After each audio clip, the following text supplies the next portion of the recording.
Hello, my name is Alexia Singleton. I am a student at Grand Canyon University studying for my Master of Education in Elementary Education. This is my video submission for the assignment on professional dispositions. In today's video, I will be answering 4 questions. The first question says, what dispositions do I possess that I think will make me a successful teacher?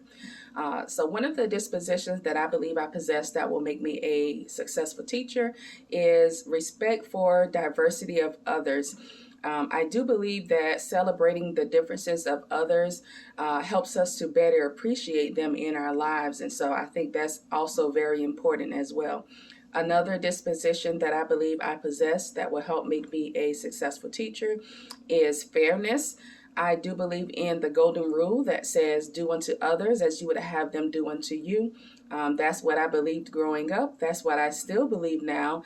And it's also something that I instill into my children. So I believe in the classroom, I will do the same thing. I will make sure I am being fair to all students, no matter what differences we may have. The second question says, what dispositions do you need to work on before you enter the classroom as a first-year teacher? Provide an example of how you plan to uphold these dispositions in the classroom. So as a first-year teacher, I think reflection is really big. I think taking the time out at the end of the day, as well as at the end of the semesters and even the end of the school year, to reflect on how things went.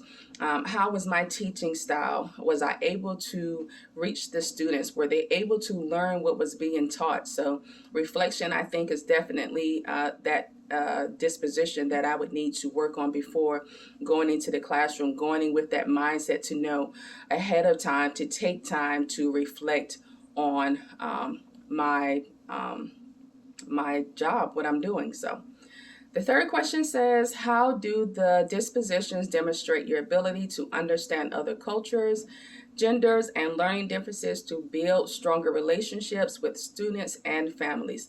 How do potential bias affect teaching?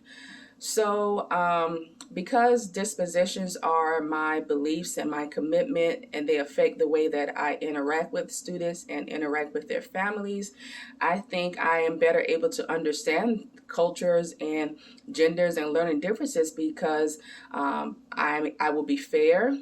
I will advocate for the students. I will have a professional conduct. I will make sure that I'm getting to work on time in a timely manner.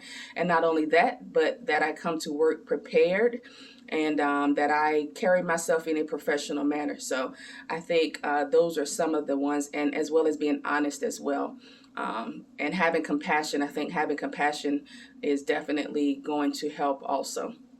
The second part to that question says, how do potential bias affect teaching? So the only bias I could really think of, I thought about, was stereotypes. And so, you know, how we can group a set of people together and think that all are like that. So just being mindful of that. But that goes back to the first disposition I thought that I had, which is fairness. So just making sure that I am fair across the board, no matter what. I'm not prejudging anyone. And so everyone has a clean slate, a clear shot. And as the teacher, I am making sure I am available to teach everyone and that the environment is conducive for everyone to learn. The last question says, how do you anticipate using feedback from your annual performance evaluations, observations, and data on student performance to adjust your dispositions and teaching practices to benefit learning? I actually look forward to feedback as a first-year teacher, especially because the ultimate goal, of course, is to make sure that the students are learning. And so to be an effective teacher, we want to make sure we are teaching in a way to where the students are grasping the information, they're grasping the knowledge. And so I do look forward to the feedback. And I, of course, am open and willing to make any necessary changes that are needed to make sure that my teaching is effective, because again, I want to make sure that I am teaching in a way that the students are able to learn what is being taught. So I actually look forward to that. And I believe that is the answer to all of those questions. And so thank you so much for watching, and you all have a wonderful day. Thanks.